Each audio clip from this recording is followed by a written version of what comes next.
Pēdējos pāris gadus aktivizējusies diskusija par to, cik bieži viegliem transporta līdzekļiem ir jāiet tehnisko apskati. Tautai ir viens viedoklis, spečukiem ir otrs viedoklis.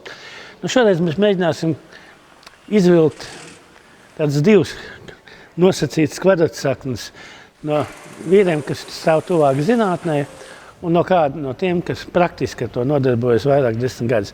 Tātad, Juri, domāju, ka jautājumu man tev pat nav jāizdod. Kāds ir viedoklis šajā jautājumā? Kādai ir jābūt prioritātei vieglo automobīļu tehniskām apskatēm? Man personīgi esošā sistēma liekas ļoti apmierinoša. Tajā dienā, kad jābrauc uz apskati, protams, negribās. Tad saku, varētu, kā teikt, kā cita reize, bet citādāk es domāju, ka viņa ir ļoti liederīga. Un es nesaskatu ļoti būtisku vajadzību pārskatīt.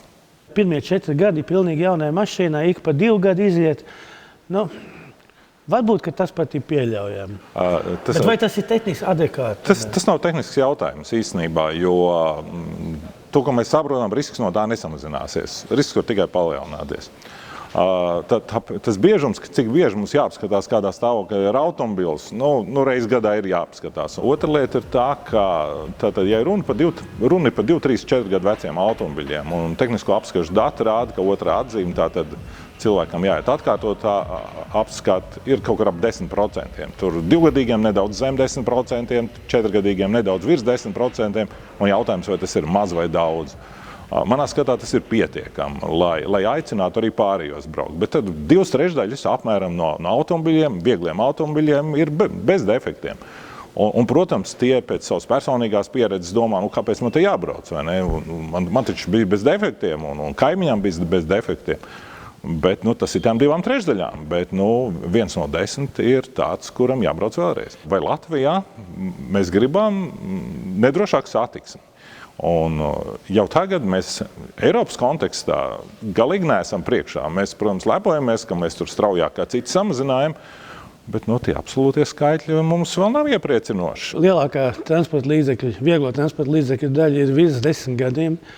Ja tie, kas atbrauc uz tehnisko apskašu naktīm, kas, starp citu, ir apzinīgākā sabiedrības daļa, un nebūtu tā kā daudz domā, ka tur brauc cilvēki, kuriem nav naudiņas, lai paveltu viņiem apskatīt. Arī tas ir zināmā mērā interesējuši fakts, bet tie, kas tur arī atbraukuši tehnisko apskašu naktīm, apzinīgākā daļa, es vēlreiz pasvītroju, ceļi arī vienkārši krimināli.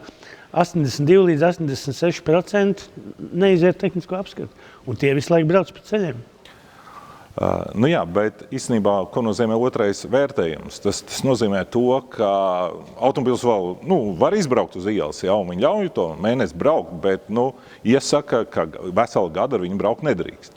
Un ja kādā brīdī gribētu mainīt uz 2 gadiem periodiskumu, tad īstenībā arī tam kritērijam vērtējumam divniekam būtu jāmainās, jo kurā brīdī atkal teikt, vai viņš drīkst 2 gadus braukt tādā stāvoklī, kā viņš ir. Un tos defekts būtu ievērojami grūtāk konstatēt. Būtu visticamāk strīdu vairāk par to, vai var vai nevar 2 gadus. Un tā 1 gada sistēma, kad viņi personīgi tajā dienā skar, protams, viņi nepatīk, bet citādāk ir ļoti labi. Man pašam, piemēram, it kā es no automobiļa kaut ko saprotu, bet man ir bijis ļoti, ļoti noderīgi tajās apskates reizēs, kad man ir konstatēti konkrēti defekti, kurus es iepriekš nezināju. Jā, daļu zināju no tiem, un ir bijuši, kad konstatēju defektus, ko nezinu. Un priecīgs, ka var laicīgi novērst, un tas pēc tam nemaksās dārgāk novērst viņu vēlāk. Tad, sakot, zinātnieki un pētnieki, šiem procesiem tuvu stāvoši cilvēki uzskata, ka virs 4 gadu mēs tiešām nedrīkstam pieļaut lielāku prioritāti tehniskām apskatēm viegliem autoņiem kā 1 gadu. Es neizdalītu tos 4 gadus tādu. Es domāju, ka ir jāapdomā arī, vai vajag tos 4 gadus pa 2, bet tā lieta ir zināma, ka jo automobils paliek vecāks, tajā līdz pat kaut kādiem 11 gadiem, ar katru gadu defekti paliek arvien vairāk. Un to robežu kaut kur ir jānovelk. Es negribu teikt, ka tā ir 4, varbūt, ka tie ir 2.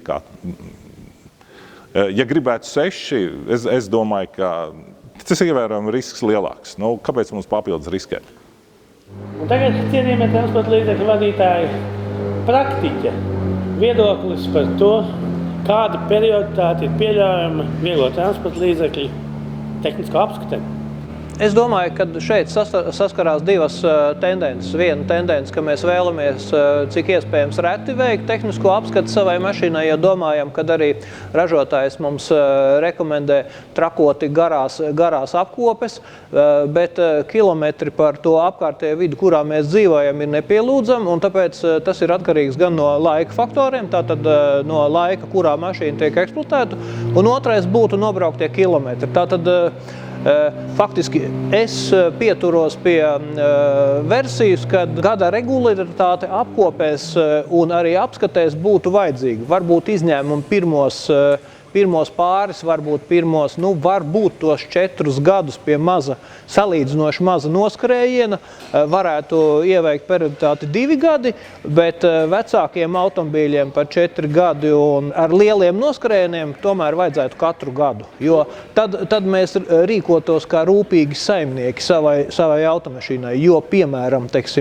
eļas maiņas perioditāte, tā sakot, aizmirstam par to, ko mums tur reklamē, ka būs 60 000 kā komerc automobīļiem, kuriem ir ļoti liels eļas daudzums, bet mūsu privātajiem automobīļiem šis eļas daudzums ir ļoti niecīgs iekšā ekonomisko apsvērumu dēļ, tāpēc kā ātrāk uzsilst mazāki izmeši, mazāki patēriņi, bet ja pat mēs šo automobīlu nelietojam, tad arī eļas ražotājs saka, ka eļu vajadzētu mainīt reizi gadā. Tātad lūdzu šī pašā reizē apskatiet arī savu automobīli. Protams, kad servisa apstākļos ir redzēti automobīļi divgadīgi automobīļi ar noskrējienu virs 300 un pat 400 000, ko tad darīt tā? Jo īstenībā šodienas automobīls īsti nav vairs paredzēts tik lielu ceļu braukšanai bez tādām bez nopietnākiem tehniskiem remontiem. Vai tas ir ekonomiski izdevīgi vai nē? Tas ir cits jautājums. Bet tādā gadījumā, ja, piemēram, izpildās pirmajos 2 gados, tā sakot, kaut kāds liels nobraukuma limits, 100 000 gadā, ja, tas nozīmē, ka tad gan diez vai vajadzētu otru periodu atkal likt tos 2 gadus, lai atved pasakainos kosmiskos noskrējienus. Ir jau gan arī otra, tā sakot, tendence, kad, piemēram, automobīls, ar kuru tik tiešām, kurš ir saimniecisks automobīls un tiek labi uzkopts, turēts garažā, labos apstākļos, un viņa nobraukums tik tiešām ir mazs. Ja? Un mani priecē, ka pēdējā laikā, tā sakot, odometra rādījums arvien mazāk manipulē, ja? Bet arī mēs servisā redzam automobīļus, kuriem ir patiesie noskrējieni 500 000 un viss, un viņi ir labi un normāli kopti automobīļi. Protams, ka te ir lielākoties runa par automobīļiem, kas ir 90, kā sakot, gan arī vai retro, ja, jau. Bet tādā pašā laikā lielākoties, tā sakot, bojājums, ja automobīls netiek glabāts pareizos apstākļos, ja, tā tad sausā garažā un visu mūsu laika apstākļi, tā sakot, bojā tāpat automobīļa elektronikas, ritošās daļas, bremžu daļas un tā tālāk un tā tālāk. Un šeit tik tiešām speciālista novērtējums, ja, uzskatīsim CSDD,